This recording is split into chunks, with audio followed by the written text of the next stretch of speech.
The difference between the science and the spiritual life is, science is based on the intellectual achievement, but spirituality is based on your intuitional achievement. The excellence of intuition, what it gives. Why Mahaparival was to perceive if any person goes to him for what purpose he has done, or even if he has not expressed what is his problem and give a solution. Because he was able to get the vibration. Because his intuition was so high, it's a divine. He was able to find exactly what spark is there, and they were able to do it. I think we have shared earlier, Somerset Maugham and Ramana Maharishi, they were there for 1.5 to 2 hours without speaking a word. Because on that day, Ramana Maharishi was on Maunavrat. But Somerset Maugham, he came, he had a limited time, he wanted to meet him. But after 2 hours, he said he had a wonderful discussion with Ramana Maharishi. But people were wondering, they have not talked even a sentence across to them. The pure vibration. Somerset Maugham, he is not from India, he is from a different continent. He has come from a different context.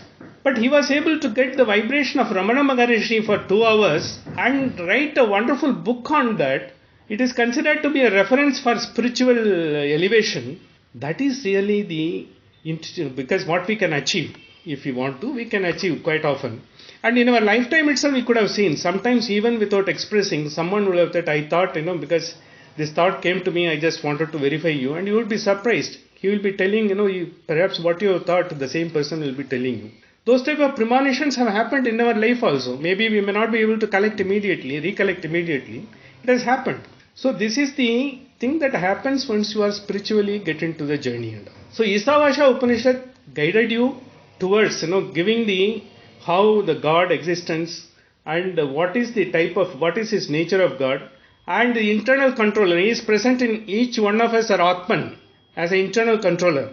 When we say Aham, Aheyam, he is the one who makes us to feel Aham, me. So Aheyam, he is the primordial power inside us, operating us to make everything and to fulfill all our obligations and to get whatever is we deserve in this world.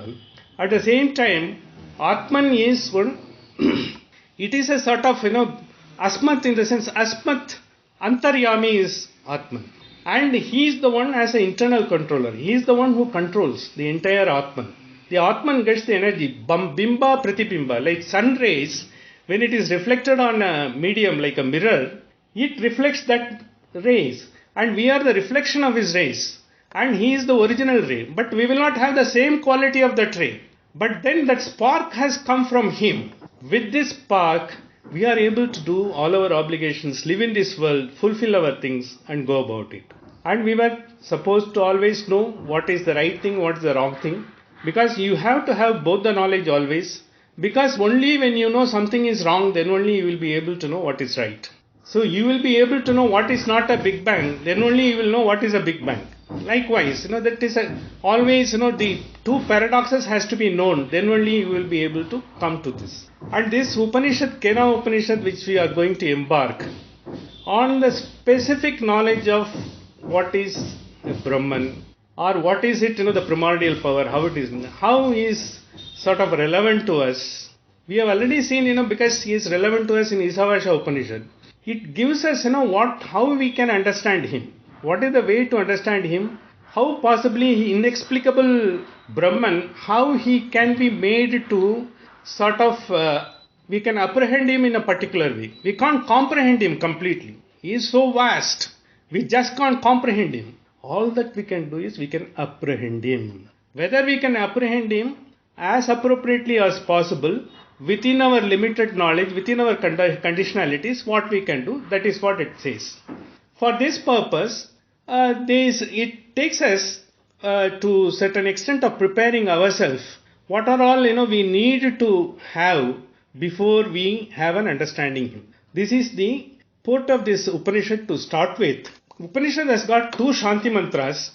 One Shanti mantra, what we have recited, that itself is the first Shanti mantra. One is Sahana Vavatu, Sahanau Bunaktu, Sahaviryam Karavavahai, Tejasvina Vatitamastu Ma Vishvidavahehi, Om Shanti, Shanti, Shanti. This is basically a Guru and Sishya, when they are joined together, when they have come together. Once a Guru has accepted you as a Sishya, And once you have taken him at all the reference and respect him as a guru, when all of them together, when they discuss, what they would, Sahana Avatu. Sahana, we have become Sahas. We are no longer different. See, as a Guru Sishya also become Sahana, both of us together. Avatu, Sahana Avatu. May him protect this brilliant, this relationship, one of the holy, respectable and sanctified relationship, sacred relationship with Guru Sishya. Protection against any impediment, obstruction, which should not come in our way. Something that would happen, the chain should not break. In those days, it is only Shruti. There was no books. First one, Guru will prepare you, your mind, in such a way you are able to get the entire grasp of what is he telling.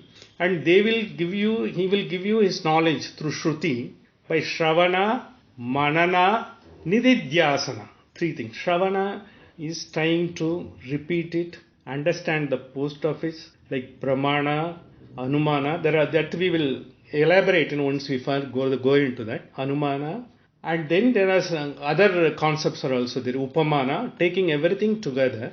We will be able to identify Shravana and Manana. Once you have it, you will have to reflect upon it. Even after, when you are, almost it is like 24 hours. Once you are into it, you will go on repeating it. Like, when you are in a college, when you are in a new subject, it is engineering or science or chemistry or physics. When a new concept is taught, I think you go so excited about it. You want to see whatever has been written on that. Try to find what exactly. And if you have got a laboratory, you try to find how it is being proved in the laboratory and all. So, and even if before it is being taught, your curiosity grows to such an extent, your excitement is sort of unstoppable. That is unstoppable. That excitement will have to come together. Sahanau Bhunattu. See, when we do it, it should not be drudgery. It should be enjoyable. It should give a bliss. The Upanishad is giving you to give the eternal bliss. Once you understand, once you internalize Upanishad, you will be always a blissful person. At any circumstances, at any place, wherever you are there, nothing will affect you. You will be in this world, you will be interacting with everyone, your family, others, whom you like, whom you don't like, whom you detest and whom you consider to be favorite. With everyone you will be interacting with the same dispassion. You will not be having any iota of raga, dvesha, anything, kama, moha, nothing will be there. This will be pristine, pure. You will not be affected. Even someone is trying to be insulting, saying insolent words, you will just wash it off. Because after all, the same internal controller in me is the internal controller there. For him, his upasana is to go little further. Therefore, there is no point in it. But once you go to the stage, no one will dare to come tell you those insolent words also. Because your personality will be that. See, no one can go and abuse Mahaparival or anything like that. Once you go in front of him, that entire sight is, so sort of, you feel so exhilarating. Your words will fail to come. You just surrender yourself. That is Sharanagati. So once an elevated Atma is there, Mahatma, and you surrender it, finally when you surrender it, it is to Paramatma.